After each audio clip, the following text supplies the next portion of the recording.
Notification came through at 4:37 in the morning and I almost didn't check it.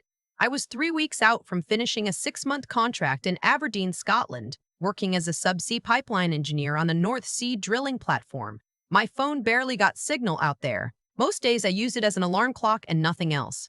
But that night, something woke me up before my shift, some instinct I couldn't name, and I picked it up off the nightstand.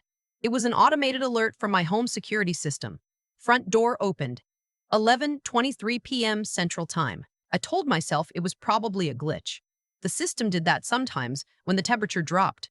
I set the phone back down and stared at the ceiling of my bunk for about 40 minutes before I finally opened the app and pulled up the camera feed. My name is Adrienne. I'm 31 years old, and what I saw on that grainy thumbnail feed changed the entire architecture of how I think about trust. There were lights on in every room of my house. My house. The 2-bedroom craftsman I bought with 3 years of offshore paychecks. The one with the original hardwood floors I'd refinished myself over a long August weekend. The one with the detached garage where I kept my grandmother's writing desk wrapped in moving blankets because I didn't have anywhere else to put something that precious yet. And there were people moving around inside it like they lived there. I didn't call my mother first. That's the detail I keep coming back to. Somewhere underneath the confusion, some quiet part of me already knew. I called my neighbor Patsy instead, a retired school teacher who had my spare key and checked my mail. And she picked up on the second ring even though it was almost 5 in the morning. "Patsy," I said, "can you look out your front window and tell me what you see?" A long pause. Then the sound of curtains moving. "Adrienne," she said carefully, "there's a U-Haul in your driveway." I didn't sleep the rest of that night. By the time I got back to the States, I burned through my last 2 weeks of PTO and paid the change fee on my flight without blinking. I'd already pieced most of it together through a series of phone calls that got increasingly bizarre the more I made them. My mother had given my brother access to the house. My brother, who I will just call what he is. A 34-year-old man who had never held a job for longer than 8 months, who had borrowed money from me 4 separate times with 4 separate promises, who our mother had spent the better part of 2 decades quietly cleaning up after. He had moved in, not to house it, not to help with something. He had moved in, moved his girlfriend in, changed the locks, and apparently told at least 2 neighbors that he was renting the place from me while I was overseas. When I landed at O'Hare and took a rideshare straight to my own address, it was a Tuesday afternoon in February. Cold, gray, the kind of sky that feels like a ceiling pressing down on you. I sat in the back of that car for the last 3 blocks watching my house get bigger through the windshield. There were different curtains in the front window. His girlfriend's car, a white Kia with a cracked bumper, was parked in my spot. There were 2 potted plants on my porch that I'd never seen before in my life. Like they were staging it to look domestic. I paid the driver, picked up my duffel, and stood on the sidewalk for a moment. I wasn't trembling. I wasn't composing a speech. I was running a quiet checklist in my head, the same way I run pre-dive checks on the platform, methodical, because emotion during a procedure is how people get hurt. I knew something they didn't know. Actually, I knew several things they didn't know. But I was going to let the scene play out first because I needed to understand exactly how far this had gone before I showed my hand. You don't deploy your assets early. That's the first thing they teach you in field logistics. Patience is a resource. I walked up my own front path and knocked on my own front door. He answered it like he'd been expecting a delivery. My brother, in a gray hoodie that had seen better days, holding a mug of coffee with a kind of casual ownership that made something go very still inside me. He looked at me. Then he smiled. Not a happy smile. The kind of smile that is actually a test, watching to see if you'll flinch first. "Adrienne," he said, "didn't think you'd be back so soon." "Funny," I said, "it's my house." He leaned against the doorframe. Behind him, I could see boxes stacked in the hallway. His stuff, furniture I didn't recognize, pushed up against the wall where my bookshelf used to be. My bookshelf, I would later find out, was in the garage. Some of my books were in a recycling bin. "Mom asked me to watch the place," he said. "Mom doesn't have authority to ask anyone to do anything with my property," I said. "Where's my furniture?" He waved a hand like I'd asked him about the weather. "Consolidated. You didn't need all that space taken up. We needed room for our stuff while we get settled. You're gone half the year anyway, Adrienne. You barely even use this place." I had heard a version of that sentence my entire adult life. You don't need it. You're never here. You're single. You have your career. As if the fact that I had worked for something was the exact reason it was acceptable to take it from me. "Who changed the locks?" I asked. I did, for security. You'll need to give me a key to my own house. Something shifted in his expression then. He set down his mug on my porch railing, and crossed his arms. Look, he said, dropping the performance. Mom co-signed your mortgage. Did you know that? Back when you first bought this place, when your credit wasn't good enough on your own. She's on the original paperwork. I looked it up. That gives the family a legal standing here. We're not squatting. We're exercising a stake. I looked at him for a long moment. He believed that. He'd actually convinced himself that was true, or he'd gotten close enough to believing it that the difference no longer mattered to him. That's the thing about people who need you to be wrong. They're very good at building architecture around a lie until they can't see the lie anymore. Only the building. Is Mom here? I asked. She's inside. Of course she was. I stepped past him into my own house. The living room had been rearranged completely. My reading chair was gone. The dining table I'd bought at an estate sale and stripped and restained by hand was shoved into a corner with somebody's laptop and a pile of takeout containers on it. My grandmother's quilt, which had been folded over the back of my couch, was just gone. I didn't ask about it yet. I filed it. My mother was in the kitchen, sitting at the counter with her hands wrapped around a mug. And when she saw me, her expression did something complicated. Guilty, defensive, and then resolute in about 3 seconds flat. That's a practice sequence. I'd seen it my whole childhood. Adrienne, she said, I didn't know you were coming back this week. It's my house, I said. I don't give notice. We need to talk about some things. We do, I agreed. I pulled out a chair and sat down because I wasn't going to have this conversation hovering. Start talking. What came out over the next 20 minutes was a story that had been assembled, I could tell, over several weeks of private conversations between the two of them. The logic had a practiced quality, the kind of thing you rehearse. My brother had lost his apartment 3 months ago, landlord dispute, his version, and had nowhere to go. My mother had suggested he stay at my place temporarily while I was gone. Temporarily had stretched. His girlfriend had come. Her furniture had come. And somewhere in that gradual settling, the word temporary had quietly been replaced by something else that neither of them had yet said out loud to me, but that I could feel hanging in the air of my own kitchen. And then my mother said the part she'd been working up to. You should think about letting him stay on a more permanent basis, she said. You could charge him something small, enough to cover your mortgage, and you'd be covered either way. You have the platform housing. You don't need to be here. There it was.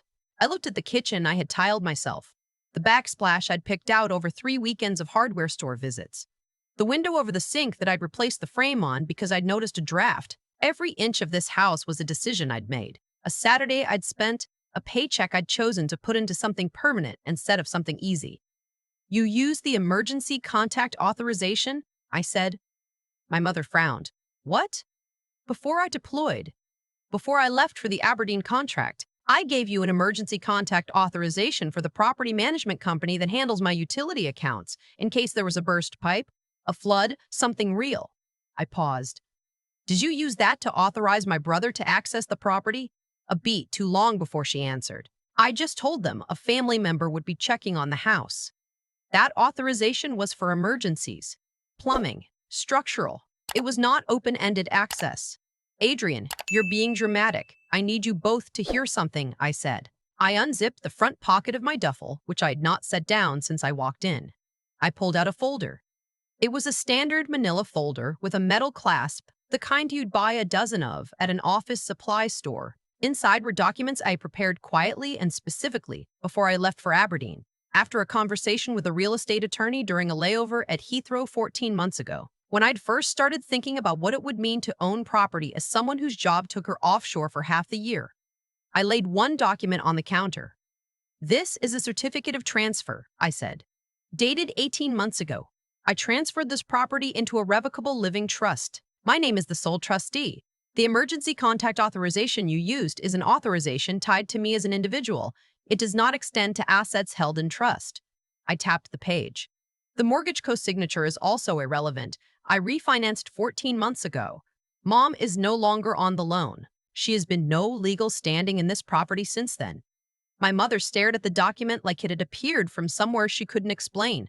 My brother had come into the kitchen behind me at some point. I heard him shift his weight. That doesn't matter, he said. You'd have to go to court. You'd have to sue us. and that takes time. And during that time, I already filed, I said. Silence. I filed an unlawful detainer action from Aberdeen 2 weeks ago when I confirmed through my security system footage and Patsy's eyewitness account that you had changed the locks and taken up residence without authorization. You'll both receive service of process within the week. A sheriff will deliver it. I looked at him. I also filed a report with the county recorder's office documenting unauthorized access to a property held in trust, which is a separate matter. My brother's face ran through several expressions quickly, like a card being shuffled. He landed on anger because anger was the most familiar card in the deck. You've been planning this, he said. You let me move in here. You let me get settled. You waited. I gave you 3 weeks, I said. I sent you a text from Aberdeen asking you directly if someone was in my house. You told me Patsy had stopped by to water the plants. I looked at him. You lied. I gave you the chance to tell me the truth. You made a choice. This is insane, my mother said, and her voice had gone to the register it went to when she wanted me to feel guilty for something. He's your brother. He needed help. What were we supposed to do? Let him live on the street? You were supposed to ask me, I said. That's it. Just ask. I might have said yes. I might have worked something out. I had options. But no one asked me, because asking me meant treating me like a person with rights to my own property, and it was easier to assume I'd either never find out or be too guilty to do anything about it. That was the sentence that landed. I saw it hit my mother differently than the legal documents had, because she knew it was true, and people who know something is true respond to it in a way they can't fully perform around. She looked down at her mug. My brother pushed back harder. That's what he does. He pushed back harder, louder, with escalating claims. I had always gotten everything. The family had always sacrificed for my career. I was selfish. I was cold. I had left, and none of them knew when I was coming back, and what were they supposed to do? I sat with it. I let it run out. Are you done? I asked. He wasn't, but he ran out of oxygen eventually. I need you both out by Friday, I said. That gives you 4 days. I will be staying at Patsy's in the meantime. If you're not out by Friday, the unlawful detainer action proceeds. A sheriff comes, and it becomes part of the public record. Your call. My brother left the kitchen. I could hear him in the other room pacing, talking in a low voice on his phone, probably calling someone who would tell him he was the victim in this. My mother and I sat in quiet for a moment. I didn't think you'd really do anything, she finally said. Not as a defense. Almost as an observation. I know, I said. That's why you did it. I stood up, picked up my folder, and zipped my duffel. I had one more thing to check before I left. I went to the garage. My grandmother's writing desk was there, still wrapped in moving blankets. I crouched down and lifted the corner of the blanket. Dark walnut, the brass hardware on the drawers tarnished to a warm gold, still whole. I let out a breath I'd been holding for a long time. On my way out, I stopped in the hallway where my bookshelf used to be. They'd replaced it with a coat rack that had a sports jersey hanging off one hook. I looked at the wall where the shelf had stood, at the 2 small holes from the mounting brackets that were still there. I thought about the afternoon I'd hung that shelf. I'd watched 3 YouTube tutorials. I'd bought the wrong drill bit first and gone back to the store. I'd measured twice and still managed to get the 3rd bracket slightly off, and spent an hour trying to figure out why it kept tilting before I laughed at myself and started over. I was 26. I'd just moved in. I'd been so proud of that shelf because it was a small, stupid thing that I'd done entirely by myself in my own house, and no one had helped me, and no one had needed to. They were gone by Thursday. I know because Patsy watched and texted me a photo of the U-Haul leaving. I went home that afternoon. I walked through every room slowly, cataloging what was there and what wasn't. The quilt was gone. 3 boxes of books were missing. Some kitchen things. They'd left the apartment in reasonable shape, actually, which surprised me until I realized they'd probably gotten legal advice somewhere along the way and understood that damage would compound their situation. I went to the garage and unwrapped the writing desk completely and carried it inside and set it in the corner of the spare room, which was where I'd always planned to put it. The legal process took another 4 months. My brother counterfiled something, which his attorney apparently advised him to drop after reviewing the trust documents and the refinancing records and the security footage with its timestamps. The county recorder filing resolved separately. My mother didn't speak to me for a while. which was painful in the specific way that things are painful when they confirm something you'd been suspending belief about for years. I did not charge him anything for the weeks he was there. I know some people would have. I just wanted my house back. There's a detail I've turned over many times since then. The moment in the kitchen when my brother said, "You've been planning this."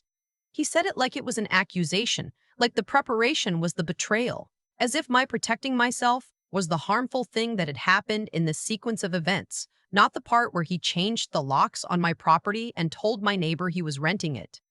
That's what the people who take things from you always do, eventually. They make the protection look like the crime. I am back in Aberdeen now, actually. Different contract, same platform, same bunk room with the same ceiling I stared at the night I got that security alert. My phone has better signal this rotation because they upgraded the tower on the supply ship. Before I left, I did two things. I had a locksmith rekey every lock and gave Patsy a new spare because Patsy has never given me a reason to think twice about her. And I sat down at my grandmother's writing desk for the first time. It's small, narrower than I remembered from childhood. The surface is worn smooth in the center from years of use by hands that aren't mine anymore. I didn't write anything. I just sat there with a cup of tea until the light in the room changed. That was enough. If you've ever had to protect yourself from the people who are supposed to protect you, you know that the safety you build alone feels different than the safety you're handed. It's heavier. It's quieter. But it's the only kind that no one can take while you're not looking. Drop a comment below and tell me where you're watching from. I want to know how far this one travels. I've thought about the word deserve a lot since all of this happened. My brother genuinely believed he deserved that house. Not in a calculating way, in a deeper, quieter way that had been building for years. He'd been handed enough things just in time, bailed out enough times at the last minute, that the world had trained him to expect the floor to appear before he hit it. And I was part of that floor. So was our mother. We were a system that had worked reliably for a long time, and he had simply extended that logic to my front door. That's not an excuse for what he did, but understanding it matters. Because if you don't understand the mechanism, you'll spend your energy being angry at the symptom instead of addressing the cause. I was angry for about 48 hours on that platform in Aberdeen, lying in my bunk, listening to the wind off the North Sea. Then it got practical because anger without direction is just weather. The trust document didn't save me. I want to be clear about that. What saved me was the decision I made 14 months earlier in an airport, tired from a long flight, when I sat down with a cup of bad coffee and thought seriously about what it would mean to own something real while living a life that took me away from it regularly. That decision was made in a moment of clear-eyed honesty, not fear. I wasn't protecting myself from my brother specifically. I was protecting the thing I'd built from the general reality that absence creates opportunity for people who feel entitled to what you have. That's the part I keep coming back to. Preparation isn't paranoia. Taking care of your own interests isn't selfishness. I spent a long time in my 20s softening those instincts because I'd been raised in an environment that framed self-protection as a form of coldness. If you put up a boundary, you didn't love your family enough. If you said no, you were selfish. If you built something for yourself, you were supposed to feel guilty that someone else hadn't built the same thing. I sat at my grandmother's writing desk the week before I flew back to Aberdeen, and I thought about her. She raised 4 kids mostly on her own after her husband left. She kept that desk in a corner of a one-bedroom apartment for 30 years, and she wrote letters at it. Letters to her children, her grandchildren, people she cared about. That desk survived everything because she never let anyone treat it as communal property. It was hers. She knew the difference between what she shared freely and what she kept. I think about what Patsy said to me the morning after I landed, over coffee at her kitchen table. She said, "You didn't trap them, honey. You just didn't leave the door open." That's it, really. I didn't set a snare. I just made sure the door had a lock that only I held the key to. What happened after that was the result of choices they made freely, with full knowledge that what they were doing was wrong. The consequences were theirs. The preparation was mine. If you've worked hard for something and people in your life have made you feel guilty for protecting it, I want you to hear this clearly. Taking care of what you've built is not a character flaw. It is, in fact, the most honest form of self-respect there is. The people who benefit from your openness will always frame your boundaries as betrayal. That framing is the tell. Believe the tell. My brother called me 3 months after the legal process concluded. He wanted to talk. I let it go to voicemail. He said he didn't understand why I had to make it such a big deal. I looked out the window of my bunk room at the gray North Sea and thought, that sentence is the whole story, actually. The fact that he still didn't understand why it was a big deal told me everything I needed to know about whether a conversation would be worth having. I saved the voicemail, not to be cruel, just so I'd never forget what it sounds like when someone mistakes your patience for permission.